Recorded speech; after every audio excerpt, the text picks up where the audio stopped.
This is me fighting in the trial chambers in Minecraft. Trial chambers contain some of the best loot in the game.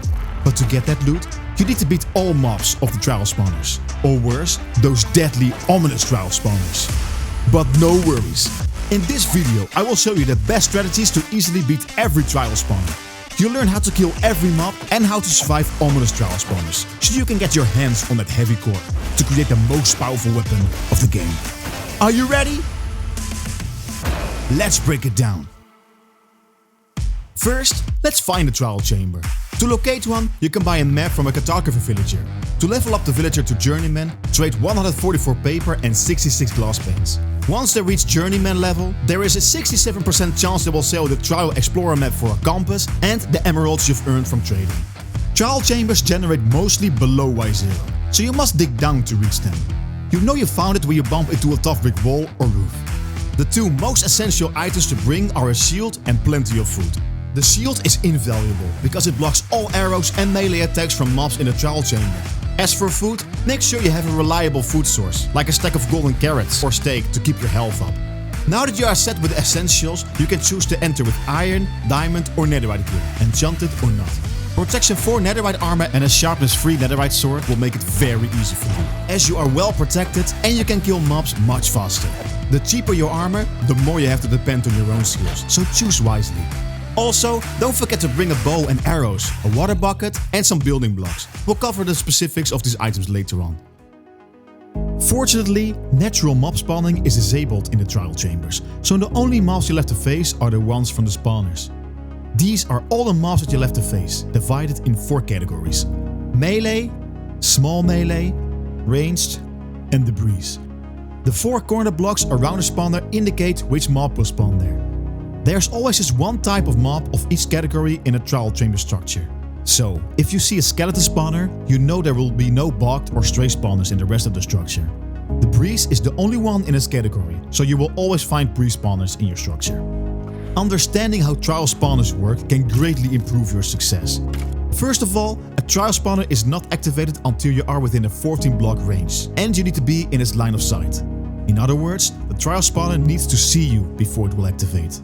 So, as long as you're out of range or behind cover, the spawner stays inactive. When walking down here, for example, this trial spawner does not see you. In this room there are 5 trial spawners very close to each other. If you're not careful, you could activate them all at once, quintupling the number of mobs that will attack you at once. But if you just keep yourself out the line of sight of the other 3 spawners, you'll just have to deal with the mobs from the first spawner. If you forget everything else from this video, please remember to try to activate one spawner at a time, because this is probably the best tip of the whole video. Second, trial spawners don't just spawn a random number of mobs. In fact, almost all spawners just spawn a total of 6 mobs. Once it's activated, it will spawn 1 mob every second, until there are 3 mobs in total. Every time you kill 1 mob, a new mob will spawn a second later, until all 6 mobs are killed. So you will never fight more than 3 mobs from one spawner at once. Baby zombies and breezes are exceptions to this rule. A baby zombie spawner will also spawn 6 mobs, but only 2 at the same time. A breeze spawner will only spawn a total of 2 breezes and just 1 at the same time. And of course, when you play multiplayer, more mobs will be added for every extra player. Once you've defeated all mobs from a trial spawner, it will eject one of the items of this list and it will become inactive for 30 minutes. The item you usually want to have is the trial key, which you can use to unlock a vault, which will eject 2 to 5 stacks of loot. On this list you can see all the possible loot a vault can eject. You also have a small chance to find a trial key in a bot or in an entrance chest. These are all the general things you need to know about trial spawners. Things work different for ominous trial spawners, but we will get to that later. Now let's see what are the best strategies to fight each mob, starting with the mob unique to the trial chambers. Category 1. The breeze. The breeze attacks with wind charges. The attack itself does very little damage, just half a heart. The breeze can be deadly though, by indirectly hurting you with fall damage after being launched in the air, or by activating blocks in the room, like dispensers. A great strategy is to try to stay in lower areas, as you won't be launched as high when hit. You might expect your shield to reduce the impact of the wind charge, but unfortunately it's useless. Holding your shield up or not does not affect how high you're gonna be launched. Instead, you should use your sword or whatever you have in your main hand to deflect the attack. By doing this, the wind charge reflects back to the breeze and hurts himself. If you kill the beast by deflecting his attack, you even get the corresponding achievement. Deflecting his attacks is actually very easy. You don't even need to time it perfectly. In fact, you can just spam your mouse or controller button, and if you aim right, you will easily deflect the attack. He usually aims for your feet, so remember to aim low. You can also just dodge the attack by jumping away just before it starts shooting at you, but I think deflecting is better. So that's how you can defend yourself from the breeze, but how do you attack it? Well, using your bow is pointless, since it will deflect all the arrows you shoot. So just run to it while you deflect his wind charges, and use your sword to hit it. If you find it difficult to do this while the breeze is constantly moving and jumping around, placing cobwebs can make that easier. When the breeze moves through the cobweb, it slows down significantly. Because of this, you have plenty of time to hit the breeze before it gets out of the cobweb. You can place more cobwebs around, so it will take more time before it gets out. While you can remove the item inside or the buttons on top of the dispensers to prevent the breeze from triggering them, it's usually easier to just kill the breeze as quickly as possible. Category 2. Melee mobs. Zombies are easy to kill with a sword. Keep your distance to avoid getting hit, and use your shield if they get too close. Using a bow to kill zombies from a distance is safer, but make sure that you have enough time before they get too close to you. Husks are similar to zombies, except that they don't burn in the sunlight and they give you the hunger effect when they hit you. So use the same strategies as for the regular zombies. Spiders are faster than zombies, can climb walls and fit through smaller openings. They attack by jumping towards you, which can make it hard to time your attack and may allow them to hit you. It's the safest to keep your distance and shoot them with a bow, but when they get too close, hit a spider just as they start jumping towards you. Spiders can climb walls and can easily get stuck in upper corners. When stuck, the spider becomes neutral and won't attack you. So another strategy is to just run away for a while, return later when most spiders are stuck, and simply kill them without a fight. If you're cornered by a group of spiders or zombies and can't escape, use your water bucket to push them away and give yourself time to recover before continuing. Category 3. Small melee mobs. You can be lucky or unlucky with the small melee mobs, depending which one will spawn at your trial chamber. Slimes are easy to deal with. They come in 3 sizes: big, medium and small. When you kill a big slime, it will spawn 2 to 4 medium slimes. And when you kill a medium or small slime, it will spawn 2 to 4 tiny slimes. The tiny slimes cannot hurt you, and the trial spawner is already considered defeated when only the tiny ones remain. Just like slimes, silverfish are easy to kill. They only deal half a heart damage, and you can easily kill them with your sword or a bow from a distance. Baby zombies are much more dangerous than regular zombies. They are smaller, which makes them harder to hit, and they can fit through 1x1 gaps. They also move faster than regular zombies, making them harder to escape from. You can use your bow, but they likely reach you before you can kill them.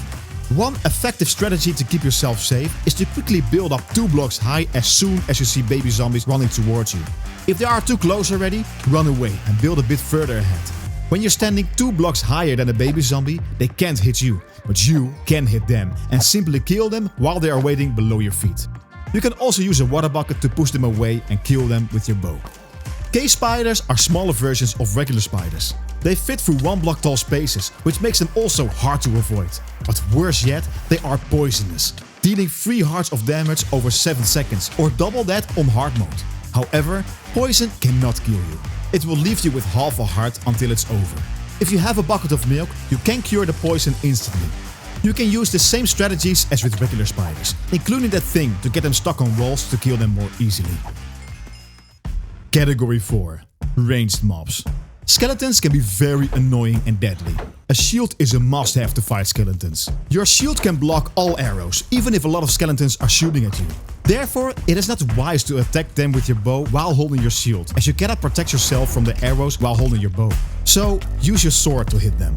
Just make sure that you time it well, so you can hold your shield back up before they release their next shot at you.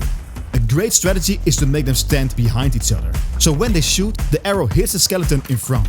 This causes them to fight each other instead of targeting you. You can then wait until only the survivors remain and finish them off. The same strategies apply to strays and bogged skeletons, as they behave exactly the same, except for the type of arrows they shoot. Strays shoot tipped arrows of slowness, which slows down your walking speed.